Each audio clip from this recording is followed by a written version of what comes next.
कल वडोदरा महानगर पालिका के चुनाव का दिन है, तब उसके अगले दिन यानी कि आज मांजलपुर के विधायक योगेश पटेल की प्रतिक्रिया सामने आई है। दरअसल वडोदरा महानगर पालिका के चुनाव में मांजलपुर के विधायक योगेश पटेल की ओर से जीत का दावा किया जा रहा है। वार्ड नंबर 17, 18 और 19 में भारतीय जनता पार्टी की पैनल की भव्य जीत होगी, ऐसा दावा और साथ ही विश्वास जो है वो मांजलपुर के विधायक योगेश पटेल की ओर से जताया जा रहा है। इसी के साथ रोक सको तो रोक लो कहकर उनकी ओर से विरोधियों को ललकारा गया है और साथ ही विकास के मुद्दे में उनके ऊपर जो आरोप लगे हैं उसका भी स्पष्ट जवाब जो है वो मांजलपुर के विधायक योगेश पटेल की ओर से दिया गया है। तब आइए सुनते हैं मांजलपुर के विधायक योगेश पटेल क्या क्या कह रहे हैं।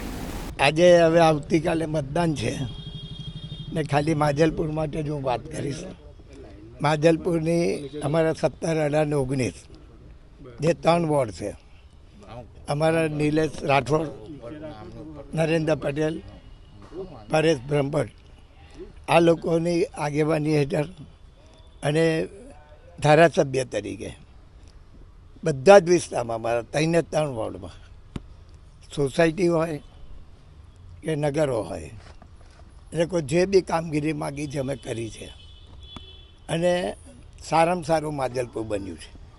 હજુ માજલપુરને સારું બનાવવા માટે મારા પ્રયત્ન છે અને ખાલી એટલું કહેવા માગું છું કે આવતીકાલે ઇલેક્શન છે, રોક શકો તો રોક લો। અમારી 12 સીટ આવે છે અને ભારતીય જનતા પાર્ટી ઉપર માજલપુરના મતદારોને વિશ્વાસ છે, એટલે હું કહું છું રોક શકે તો રોક લો। કોંગ્રેસવાળાને જે કરવું એ કરે, અમારી સીટો નક્કી છે। ભાઈ એ તો આક્ષેપો વર્ષોથી ચાલે છે, કોઈ સાબિત થઈ શક્યું નથી આજ લગી। એ તો જ્યારે SIR આવ્યું ત્યાર પછી લગભગ ઘણી વખત એ કામ ચાલ્યું, તો કોંગ્રેસે બી અમારે જોઈ લેવું હતું ને। કોંગ્રેસે કેમ ના જોયું? એવું નહીં કેમ ને રોકી ના શકે, કોઈ બી માણસ રોકી શકે। આ તો ઓપન હતું। આ ખર્ચ તો દરેક જે વોર્ડ વાઇઝ જે ઓફિસો છે એ ખર્ચ કલેક્ટર કચેરીમાં દેખાડશે। ના, વિકાસ તો અમારો થયો જ છે।